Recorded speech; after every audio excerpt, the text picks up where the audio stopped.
It's Christmas Eve in 2022, and Dan, a former sergeant currently working as a teacher, is supposed to be helping his wife Emmy and his daughter Murray with the party. Instead, he's on the phone trying to apply for his dream job at a lab, but unfortunately his application is rejected. After throwing a disappointed tantrum outside, Dan joins his daughter on the couch and reminds her to do what nobody else is willing to do. The family then watches an important soccer match, but the game is suddenly interrupted when a glowing cloud of smoke and electricity appears on the field and people start coming out of it. These people look like soldiers and they're led by Lieutenant Horde, who informs everyone that they come from the year 2051. An alien species known as the White Spikes have invaded Earth and most of humanity has been wiped out, so these soldiers are here to ask for people to travel to the future with them and help them fight the war. As months pass, countries all over the world send as many soldiers as they can, but it seems it's never enough. The future keeps asking for more people, and only a quarter of those who go come back. When they run out of trained soldiers, the government begins drafting civilians to join the fight. This causes riots on the streets because many people believe they shouldn't be sent to a war that doesn't affect them. Dan continues to work as a teacher, but his students don't seem too interested in what he has to teach because they don't see the point if they'll be dying anyway. The only exception is Martin, who is obsessed with volcanoes and always wants to talk about them all the time. At that moment Dan receives an important message on his phone. He's been drafted. Dan goes to the military facility and he's put through some tests that confirm he'll be able to join the fight because he'll be dead in 7 years. Suddenly Dan feels a painful sensation on his arm and discovers they've put a metal device on his arm. He's informed that the device will keep track of him in the future. After 7 days of touring, the device will bring him back. Afterward Dan goes to tell Emmy the news, and she immediately decides they should run away. Dan points out he can't get rid of a government tracker, so Emmy begs him to talk to his dad, who Dan hasn't seen since he was abandoned as a kid. Putting pride aside for the sake of his family, Dan goes to see his father James to ask for his help, but James thinks Dan was sent by the government to spy on him and an argument ensues. In the end, Dan has to leave with the device still attached to his arm. He returns home to give his family the bad news, but he also promises he'll be back. The next day, Dan goes to the training facility, where he befriends a scientist named Charlie and a fighter called Dorian, who is going back for his third draft. They receive basic training, which includes shooting and first aid, before they're given a full explanation of how the time travel technology works. The time link is similar to two rafts on a moving river, and a river can only move between those 2 points. That's why they can only travel between 2022 and 2051, those are the fixed points and they can't choose something right before the war. Sometime later, the trainees are resting in the barracks when suddenly the alarm begins ringing. It's time for them to leave. The trainees are confused because they were supposed to have 7 days of training, but they're told the future can't simply choose when they need help.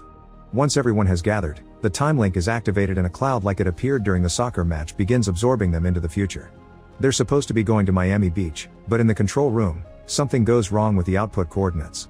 The group appears in the sky right above the city and falls on top of a building, which causes many of them to instantly die. The remaining members manage to save themselves because they fall into a pool and they only have to swim out. The team looks down at the city of Miami and finds it in complete ruins. They don't know how to proceed, but at that moment they're contacted by a colonel, who informs them the city has been overrun by White Spikes, so soldiers are coming to completely bomb the place.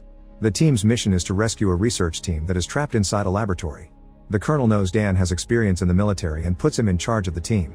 Dan guides the team throughout the city, giving them indications of how to move properly and finding death and destruction everywhere they go. They find the lab building and when they enter it, they discover a dead alien, so Dorian takes a claw as a trophy. Further inside they find the research team, but they're all dead as part of an alien trap. The colonel asks them to retrieve all the copies of the research and to hurry because if there are bodies around, the White Spikes will be back and the jet fighters are coming closer. The team rushes to pick up all the necessary items, then they start making their way downstairs as quietly as possible. However, one of the guys hears a noise and when he looks up, they finally discover what White Spikes look like. The alien shoots a spike from its tentacles, killing one of them, and the team immediately opens fire. Their bullets can't seem to damage the alien's thick skin, but at least it seems they can slow them down as they run down the stairs and find an exit hallway. The aliens kill and capture many team members on the way, so Dan stays at the back to defend them. Since his bullets won't work, he attacks with a fire axe, which isn't that effective either. Luckily Dorian comes to the rescue and kills the creature by teaching the team that the only weak spots are the neck and the belly.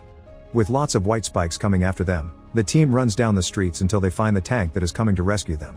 Unfortunately the White Spikes get to the tank first and destroy it. Now the team has no choice but to fight the aliens while at the same time trying to find cover. As more and more team members fall to the aliens' attack, the survivors fall inside a tunnel, and Dan stops to rescue a fallen trainee.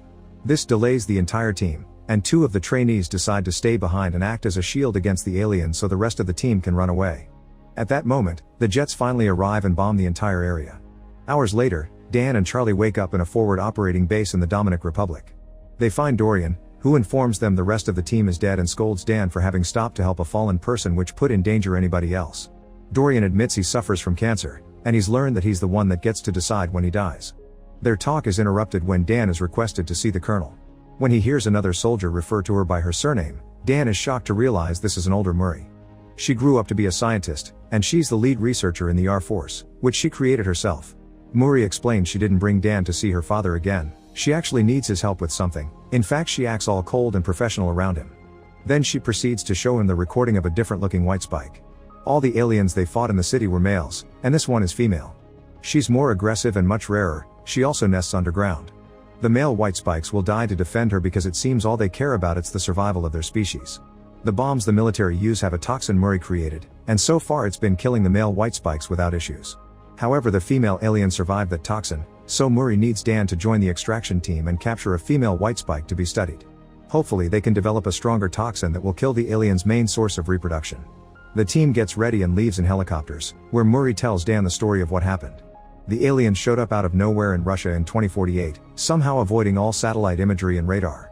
It only took them 3 years to take over the world, and they don't care about material things, they just want humans as food. Dan wants to know what happened to him before he died, but Murray thinks it's better not to go down that road. Moments later, they arrive at the nest, where they find a bunch of soldiers trying to tie up the female white spike. The alien is furious and begins attacking the soldiers, killing lots of them. Murray joins them and lands a clean shot on her neck, giving the others the chance to put more rope around her and stop her from leaving. Finding herself caught, the female alien cries out to call for her protectors, and soon the area is swarmed with aliens. While the female tries to attack Murray, Dan comes down and shoots at as many aliens as he can before joining the others in the nest to help save his daughter. Together the soldiers push the female into the cage in a helicopter, but now the males are trying to attack the helicopters too to save her, even making one crash. Dan and Murray run to a jeep and start firing at the aliens to give the helicopters the chance to escape with the cage. Afterward, the two of them drive at a great speed to escape the area. They stop at a beach to send an SOS flare, and Murray scolds Dan for acting without thinking. Dan just wants to protect her, but Murray doesn't believe him and explains he left the family when he was 12 because the depression of not working on what he wanted hit him hard. When she was 16, Dan was in a car accident, and Murray was at the hospital when he died. Murray is hurt by all this, and Dan has no words because he can't believe he became like his father. Suddenly he realizes he may understand James when he said that the war left him in a dark place mentally. The female white spike is taken to a fortified offshore oil platform, where the time machine is kept. She's chained and given a huge amount of sedatives every hour. Dan and Murray work together on analyzing the alien's DNA and trying to discover how she stops the toxin from killing her. It's a lot of work that takes them many days, but it also allows them to bond again and chat in a more friendly way while they share meals. The night before Dan has to leave, he tells Murray that he's proud of her and that her mother would have been proud too.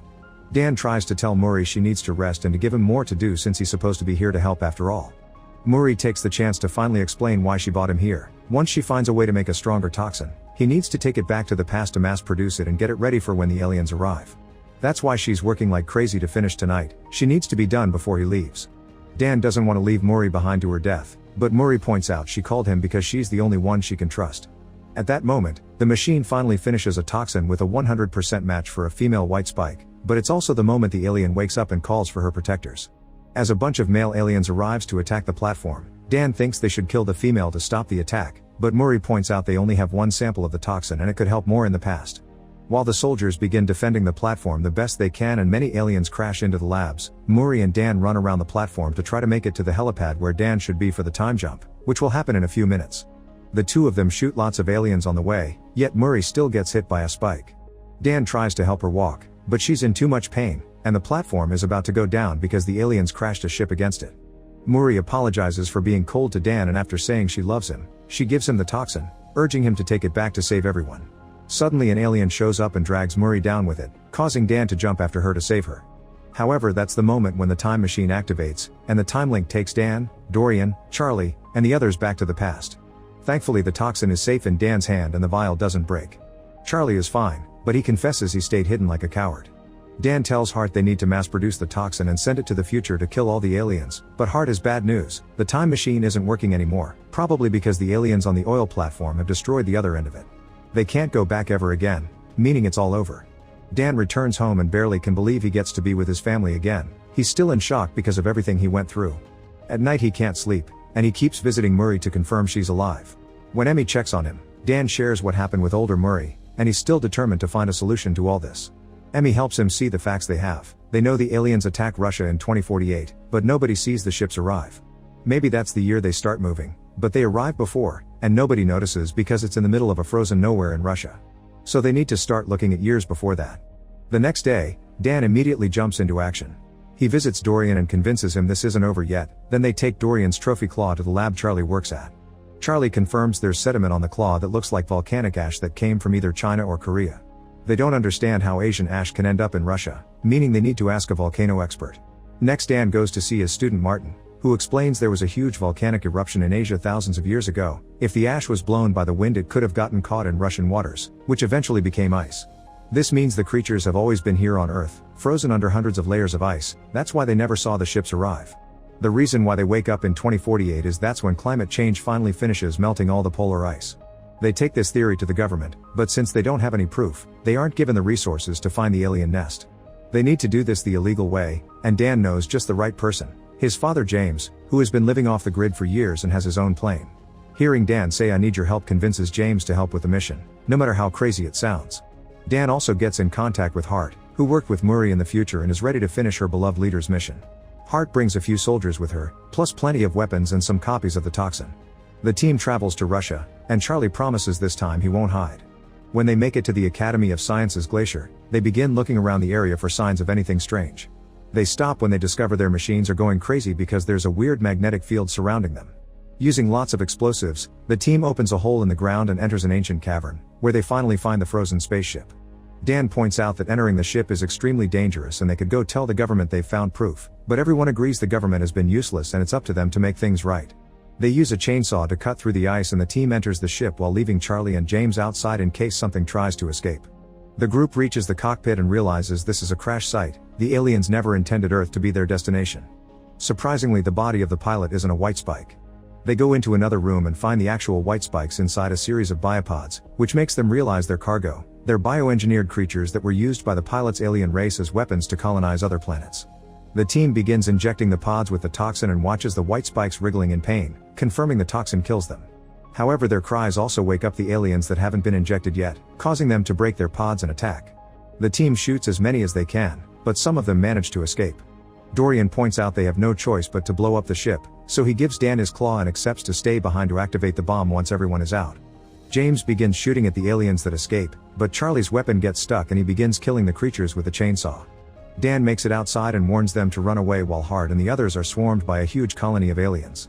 Not being able to wait anymore, Dorian makes the bomb explode, bringing everyone creature down with him and dying on his terms like he wanted. Dan, Charlie, and James get out of the cavern before the explosion hits them, but James explains he saw an alien with a red belly escape. Dan realizes that's the female, so they split up to go after her. The Queen finds one of them and attacks, but it turns out it's a snowman covered in clothes that James put up as a trap. When the Queen goes after him instead, Dan shows up to hit her with his snowmobile. Then father and son being shooting together until they push the Queen off the edge of the cliff. They know she isn't dead yet though and get ready for her return. When the Queen attacks again, she pushes them to separate them, then shoots a spike at Dan before going after him. Dan uses that same spike to stab her mouth and James uses the chance to hit her with an axe, leaving her blind. The Queen begins thrashing around in desperation and Dan takes the chance to inject the toxin into her leg. However, the Queen removes that leg so the toxin can't spread in her body. When the Queen tries to go after Dan, he gets a grenade ready to bring her down with him. But at that moment, James raises his wounded hand to make the alien smell his blood and go after him instead. Dan refuses to lose his father after they reunited, so he jumps on the Queen and slices her neck with Dorian's claw. After hitting her a few more times, he takes out the last vial of toxin and inserts it in her mouth before kicking her down the cliff again. The Queen crashes against a big rock and finally dies. The next day, newscasts all over the world report an explosion in Russia that killed a bunch of aliens, and the government tries to take credit for it. Dan returns home and reunites with his family, finally allowing James to meet his granddaughter.